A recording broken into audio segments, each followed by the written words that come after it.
أعوذ بالله من الشيطان الرجيم. بسم الله الرحمن الرحيم.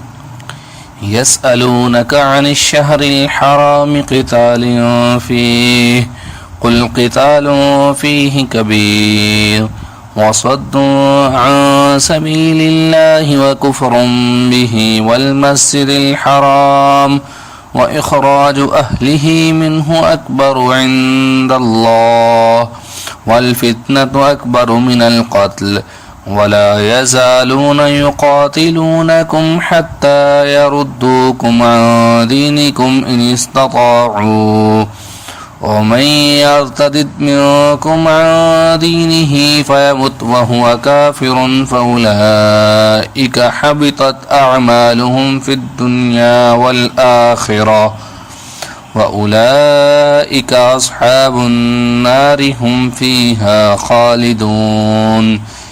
إن الذين آمنوا والذين هاجروا وجاهدوا في سبيل الله أولئك يرجون رحمة الله والله غفور رحيم. يسألونك عن الخمر والميسر قل فيهما إثم كبير ومنافع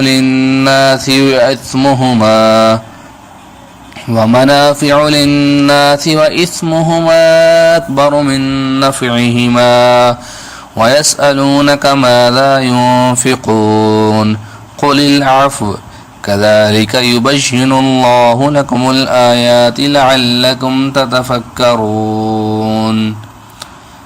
في الدنيا والآخرة.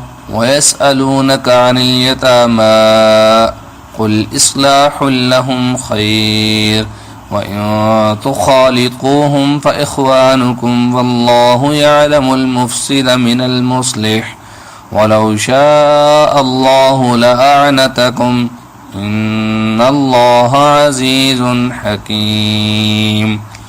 ولا تنكحوا المشركات حتى يؤمن ولأمة مؤمنة خير من مشركة ولو